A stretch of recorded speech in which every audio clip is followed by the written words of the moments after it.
Yeah, As an aside, watching that Harden versus Kobe game, I yeah. was just thinking, man, this guy thought Ray Allen is in this group. He's insane. Insane. Insane. I'm watching Kobe and James. Like, it's so high skilled. You should definitely watch the video. I know you hate both of them, but Oh, you I should don't hate. watch. I don't hate Kobe.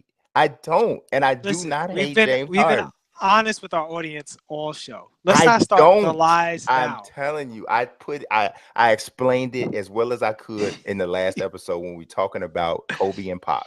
I don't hate either of them. I Uh, don't. you I said you said you feel Kobe's overrated, but you think he's top 10, and everybody else thinks he's top 10. no, I'm talking You about the have Kobe people. rated the No, same I'm as talking. everybody else. No, I don't. Because there's so many people that have Kobe. People are calling Kobe the GOAT, and I don't think it's No one our. I don't credible. think it's No our. one I don't credible. think it's people in our generation. I think it's the younger generation are saying that. Are That's you what talking about? So you saying because of YouTube comments, you hate it's you not think he's even overrated? it's not even just YouTube comments. It's stuff like the whole thing that went on during his retirement tour. I'm like, I am about to throw up here. I'm about to throw up. Like Kobe is a fantastic. Kobe's a great player. Kobe's one of the greatest players, top 10 player, I would say. But y'all are going like, I mean, I know Mike didn't give nobody a chance to have this type of a farewell for him, but the farewell he got was like he was Mike. Well, no, I think the thing you underestimate with Kobe compared to other great players, particularly great guards, is Kobe is probably the greatest guard to ever play for 20 years. So Okay. that's the Uh, thing. okay. Is no Finally, no fight on that. right. And No fight. the result of that is you get the time that he spends, it actually counts for something, right? So the generation around our age and people older got to see him as a teenager come up and go through the trials and tribulations and become a champion and help really solidify Shaquille's place as a champion and reestablish the Lakers as a powerhouse in the early part of the career. And then another generation got to see him have a rivalry with the Boston Celtics, which they hadn't even heard about. I mean, they'd only heard about, right? They heard about Magic Johnson, Larry Bird, and the Celtics and the Lakers. And now they got to play not only in back-to-back finals, epic series, both of them, but with a game 7. And you hear these guys talk about the game 7. And I know people give Kobe a hard time about the shooting, but you hear Kendrick Perkins talk about it. He's like, nobody had nothing. Like, that's just the threshold of when you're in a game 7, everybody's tired, everybody's tight. It's just different than a regular basketball game. Game 7 in the NBA Finals. It doesn't happen a lot. And our teams being where they were, both having been to the finals previously, is even more different. So for him to get 18 rebounds is crazy and all that stuff. So you have those moments. And then he stuck around for longer. Like if he had retired at that point, maybe it would have been more like Mike. But then he stuck around and mentored a lot of these guys. You hear so many of these players. We underestimate how many of these relationships. Like that thing with him and James Harden, it was Kobe at the very end of his prime versus James Harden, like right as his prime is kind of like in full bloom. And you could just see the admiration. James Harden grew up with this guy, watching him on TV, meeting him at AAU circuits, now playing with him in the Drew League. It's kind of passing the torch. Kobe hit the game winner in that game, by the way. Like Kobe not giving it up to him and them going back and forth and James giving him buckets. And now James is an MVP years later. Like, and so James grew up with this and has him in the mind. So when these guys talk about it, that longevity actually happens. It's not just the number on paper. It's generations of people experiencing this product. And the oldest players we have that are still involved in the sport played against Kobe. And the youngest players that we have watched Kobe. He's the biggest bridge athlete in the game. And he had the benefit of Michael Jordan making basketball an international game. Michael Jordan and David Stern made basketball an international game. So you got foreign people whose Kobe's their favorite player because Michael was the first thing they ever saw. But when they actually started paying attention after Michael, they got Kobe now. And what did he give them? 5 championships. That's only one less than 6. So they're like, I'm sure the Michael thing was great, But I got the Kobe thing. If you talk about 5 versus 6, that's not enough of your argument of history to compete with what I actually experienced. You know what I'm saying? So I understand why you feel the way you feel, but I think you need to understand the way they feel and No, why it's such a I big difference. understand the way they feel because my father told me something a long time ago because he and I got into a conversation because I could not tell him that Oscar Robertson wasn't the greatest player to ever live.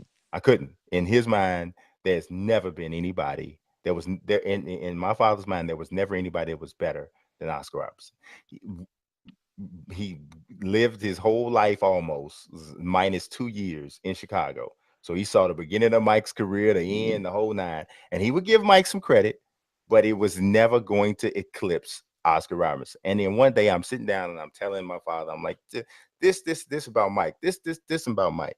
He said, listen, whoever you grew up watching is always going to be the greatest to you.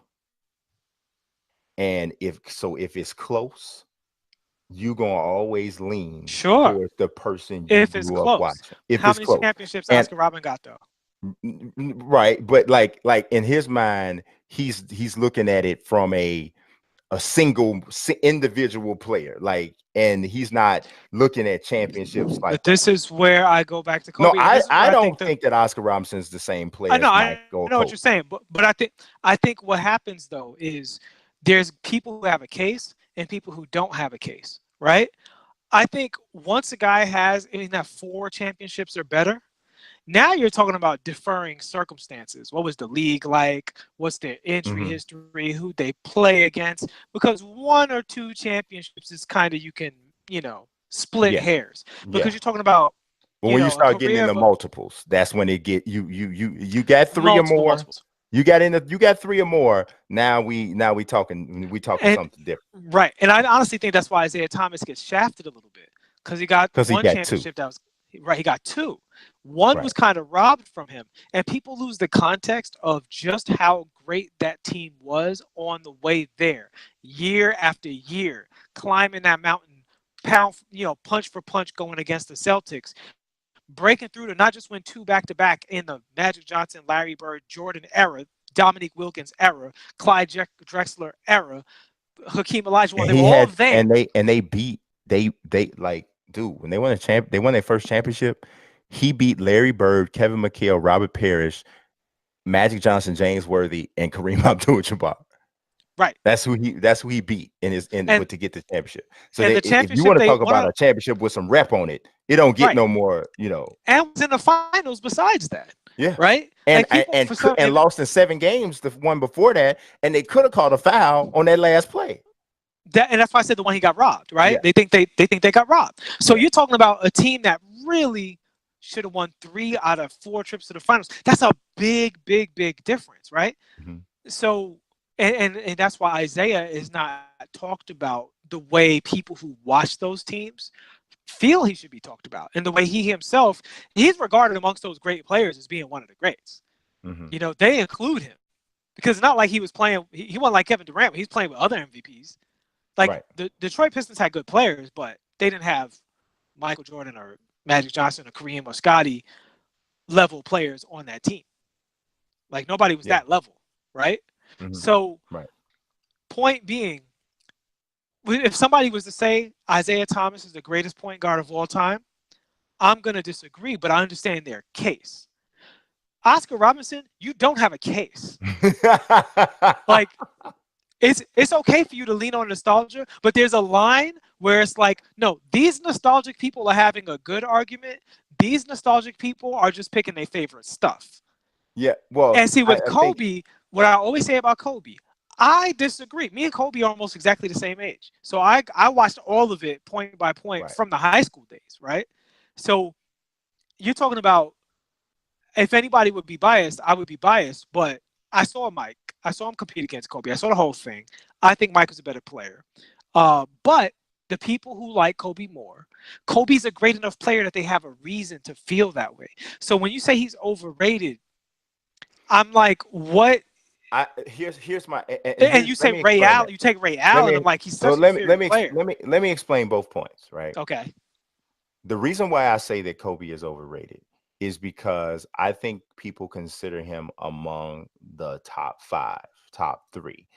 There are people who do. Like this generation, they feel that way. Many of them feel that way. They will tell you, I have been told in print and in person that I like Kobe. I take Kobe over Mike. I take Kobe over Mike every day. Dwight Howard literally just said, now it's Dwight Howard, but he just said this. He did everything that Mike did and he did it better. Literally, he just said this, right? When we're talking about people making those types of statements and the amount of people that are saying this, it's increasing as the generations grows on, right? Because of that, I would say he's overrated because there are these people who are rating him as a top 2, 3, 4 so player. here's the thing. Here's what I would say to that. Mm-hmm. There's a term called negativity cognitive bias. Mm-hmm. This means you pay attention to the negative, right? I am there very we familiar have with it. we have an audience that I'm reaching out to here. I think because you're a Chicago guy and a Mike fan. No, let me finish. I think you care what these people think. Like, and again, Michael Jordan is my favorite all-time player. Mm-hmm. So, and as a personality, I probably like Kobe more. As a competitor, I like Mike more. Right? As a basketball player, I like Mike more. But Kobe, with winning the Grammys and the mentorship and staying in the game and the ups and downs of his career, I find his story more entertaining. Mike is just, he magically became the best one day and then he stopped playing. And then he stopped again. And then he stopped again. So, which is, it's fine. It was awesome to see. And I'm glad I got to see the best to ever do it. But he's kind of like Tom Brady. He showed up and he was great and it was fine. With Kobe, it's more interesting because he's the villain and then the hero and then the villain and the hero. Point being, I don't care what a crazy person says about Kobe being better than Mike. Most people don't think that, but you're not going to be satisfied unless everybody agrees, and that just doesn't make sense. There's always going to be crazy people who say crazy things. But here's what I'm saying: it would be different if the sentiment wasn't as plentiful. There are an increasing amount of people who are saying this. So that's what I'm responding to. But the consensus is Michael Jordan overwhelmingly. But it's not as overwhelming as it used to be. And let me first clarify something. I grew up on Mike. I loved Mike. Mike was my guy. He was my favorite player by far. But I don't care for Mike the way I used to. I don't. Because 1989 even said in the chat, he said that I don't like anybody Mike has endorsed. That's not true. That's not true. I understand why he said that, because I seem to kind of go against people that Mike has endorsed, the Westbrooks and the Kobe's or whatever. These are guys Mike has, said that guy in some way, shape, or form. But when Mike is like two different people to me. The player that I grew up watching was like, oh my God, like I can't tell you how many times I sat in front of a TV. Like, I cannot believe there's a human being that is this good at something. Agreed. Like, I can't tell you how many times I felt that way, right? But later on, I started to kind of like, Mike, you kind of suck and doing this. I kind of get that way. I still feel he's the greatest player to ever live. I still think he is, right? But my fandom for him has waned significantly, right? Has waned significantly. But I'm able to separate that, right? Because Kobe's the type of dude that I just don't even think I dig at all. But I am not going to sit here and act like he's not a freaking amazing, because he clearly is and was. I'm not. Karl Malone is my least favorite player of all time. Second place ain't even close. But I'm not going to tell you he's not one of the greatest power forwards to ever live. Here's the issue with Karl Malone, though. Karl Malone not only never won a championship, but he's competing against power forwards that won several championships. Like, and the whole thing, and this is something Kobe says, the point is, he says this comes from Mike. We come from the school of the goal is to win championships. Yeah. And that's the only conversation we're trying to have. Get it done no matter what. right? I think that actually came from Magic though. It could be. Yeah, But Kobe was, I think he was referring to Michael. Maybe he was referring to Magic. I think he was referring to Michael when he said this, because because I remember Michael Magic. might have got it from Magic. Yeah, I think Michael got it from Magic. Right, because Magic he passed the torch to Mike, Yeah, and they're all cool, right? yeah. So Kobe was saying it's about winning championships, about getting that done, and I don't want to hear your excuses about why you didn't get it done. Mhm. And my thing with Karl Malone is you could talk all you want about how great he was, but if you're in the league for 20 years That's a in a long time. stable organization That's with a a long great time. coach, With a and whole you with an don't, offense built around you. right, and you never get it, chances are you weren't better than the people you were playing against. Sometimes the simplest answer, Schrodinger's cat, is the right answer, Yeah. right? Yeah, no, I don't consider Karl Malone the greatest power forward at all. I don't. Tim Duncan's the greatest power forward. You But know, Kevin the key, Garnett's a better power forward. but the reason you can dismiss Karl Malone is because he doesn't have the resume, Yeah, he right? didn't The win. goal is to He didn't win. win. He didn't So win. I think the Kobe conversation gets murky because Kobe won a lot of championships by NBA standards, Yeah, right? Particularly in the he modern era. he did win a lot of championships. I do contend that those championships came in different situations. Because like I always say, Mike never played alongside a guy who was the most dominant player in the league. And I do think that that matters. I don't take all of that away from Kobe because it's not as if Shaq carried Kobe. That never happened, right? That never happened. Every championship they won because of each other, right? I that is 100% the truth. The most imbalanced it ever was the first championship. But then after that, it was 1A, 1A, as equal of a duo that you will ever see for the Well, and for the that's next why they two. were special, because they were, a lot of people argued, the best two players in the league at during their reign. And the Yeah. only player who even gets into that conversation is Tim Duncan, who also has 5, Hmm. right? Right. So they were at worst 2 of the best 3 players in the league. And the Yeah. thing is, they had I Derek think Fisher they at were the started point best. guard. I think So they were the bit clearly. I think clearly they were the best. I mean, you can get a decent argument from from Wade, from Wade people, but I think they were the best two guard and best well, center in the league.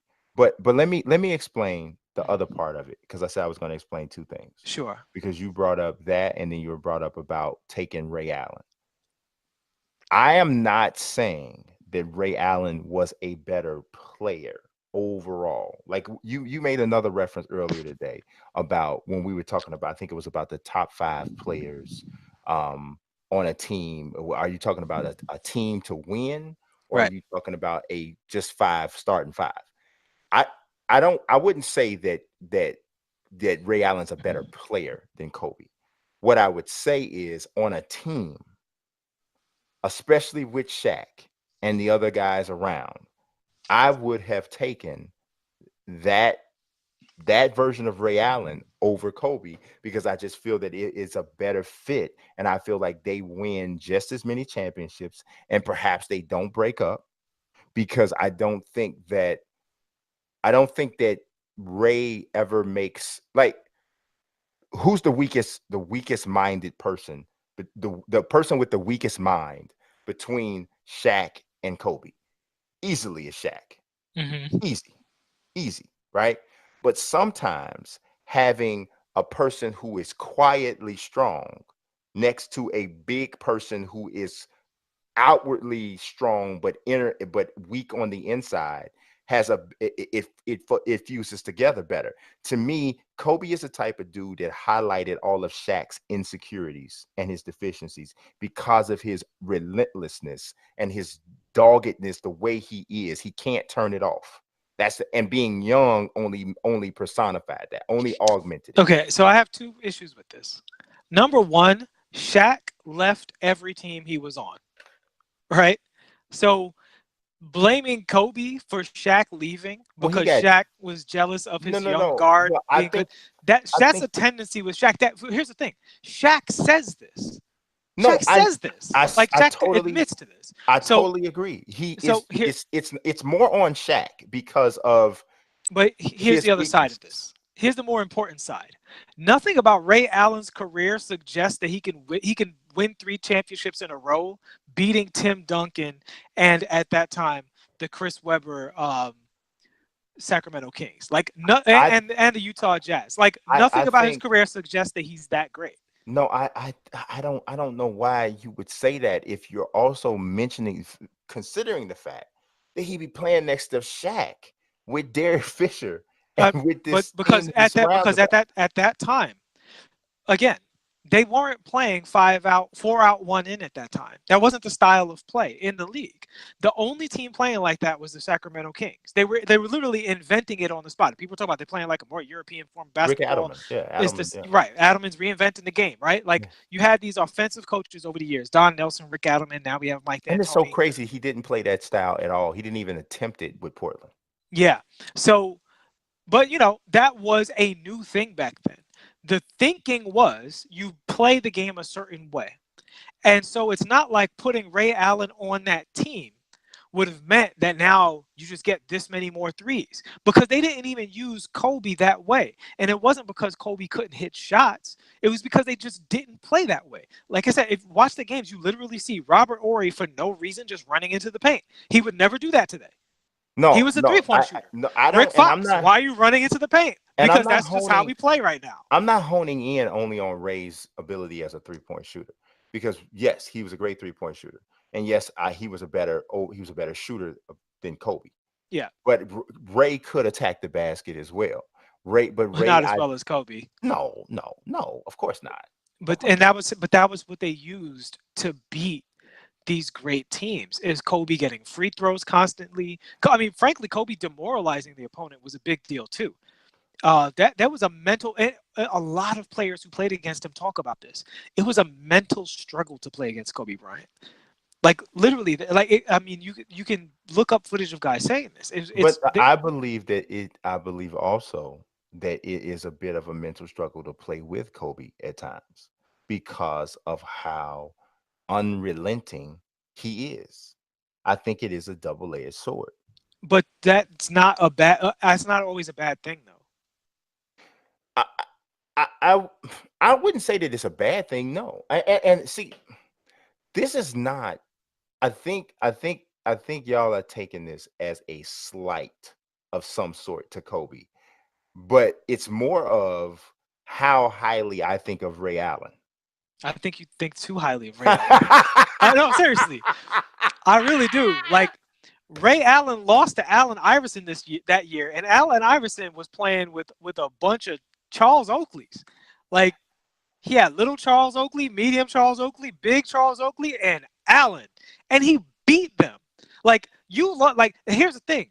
I don't think in any way, shape, or form, if you switch Kobe, like there's no point in their career where Ray Allen's team wouldn't have taken that trade, right? No point in their career where the team that had Ray Allen, if they were offered Kobe Bryant, they would be like, what else you need? Who else you want? I don't know about that. I don't know Oh, about that. 100%. That's number one. Number two, if you put Kobe Bryant on that Milwaukee Bucks team with Glenn Robinson and Sam Cassell, there's no way the 76ers get past that team. Literally, and here's the thing. What happened after the Philadelphia 76ers won game 1 against the Lakers? This year that you're talking about. They put Kobe on Allen Iverson and said, shut him down. Make his life miserable. Enough of this Derek Fisher foolishness. And Allen Iverson will tell you, he was like, yeah, I had to wear him out on that end because there's nothing I could do with him on the other end. Oh, of course. And it was a problem. And this is like you talk about these players talking about Kobe like it comes out of nowhere. This is actually the specific reason that Kobe's one of the first names out of Allen Iverson's mouth because he was there. He cooked them for 38 points, everybody in the Lakers uniform, and then they set Kobe on him, and his life was miserable for the rest of that series. I don't know about miserable. I don't know about miserable. I mean, I give Kobe all the credit in the world for always stepping up to take the toughest defensive assignment, for And always doing that. Point being, in direct always. comparison to Ray Allen, you can't put Ray in that situation and get the same result. I don't trust Ray Allen in a series against Bruce Bowen. I do. I don't. I do. because don't. he's gonna it's gonna happen in different ways. But that's a tough cover for Bruce Bowen in a different kind of way. It's a tough cover in a different kind of way. It just is. I mean, so okay, so in that first game, yeah, Iverson, He lit him up. he put 48 on the 48. Lakers 48. in the first game. Yeah. The next game he had 23. Which is horrible for And Iverson. Averaging 30. the next game he had 35. Mm-hmm. Then What was his percentage on that 35? It's 40%. He was 40. He was just under 44% in the first game, which is and pretty solid. It's yes, okay for him. For him, that's solid. And then he had 35, and then he had 37. Mm-hmm. So he still did his thing. He did. He still did his thing. I don't think that. Did Kobe make it tougher for him? Probably. That's all he had to do. And I think, but again, we're talking about the same year that Allen Iverson beat Ray Allen. That's my point. George Karl didn't have the option of saying, you know what, Ray, you make Allen Iverson's life miserable, and the rest of us will outscore the rest of that team. Here's what I can see. Because I am not above concession in things. Here's what I will concede. I will concede that that I totally get why y'all would say that's crazy or what have you. I totally get that. But what I still maintain is that you know what I'm laughing at. That's what's that? When he said Brian sound like a used car salesman. What else is that? Well, your boy 1989. Long time ambassador for the show. I still maintain that for the reasons that I have outlined over what we talking about almost a month now, I still like Ray Allen in that spot. I understand that. I'm just saying you have no evidence to support it. Like okay, here's another thing I will concede. Much of what I am pointing to is an intangible. Sure. Now here's a quick question for you. How many times has Kobe Bryant been in the NBA Finals? A whole freaking lot. What is it? 8? No, 7. Should be 7. Yeah, that's a lot of finals. Especially when you're dealing with Tim Duncan, Dirk Nowitzki, Kevin Durant. See, and 1989, I think he's funny. Chris Webber. He's talking about what does the FPVR say?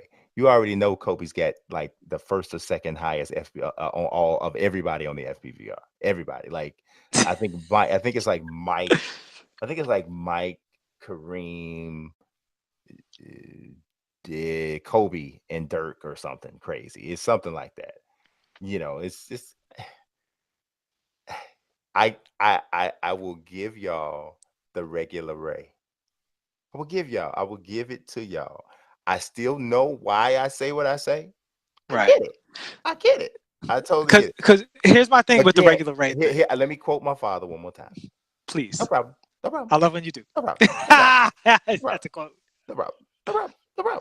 But here my thing is mainly Ray Allen in the playoffs. I mean, not that he was there a whole lot compared to Kobe, but man, Kobe in the playoffs is like, you look at a guy like James Harden who always gets worse in the playoffs, and Kobe was always better in the playoffs. Except for the first finals, but mostly yes. But you can make the argument that wasn't full Kobe yet. He's hurt too. Yeah, but if that was real Kobe, it wouldn't have mattered. I mean, maybe he's super young. That was Froby. Yeah. So, I mean, he was Froby after that too. But yeah, but no, this was still NBA Quickside on Nintendo 64. Think about this for a second. What was he? 21 years old? Yeah, 20? Something like that. That's why I said I give him a pass on that. I give him a pass because he only averaged like 16 points a game in the finals against the Pacers. It was something like that. But I give him a pass on that because he was so young, so young.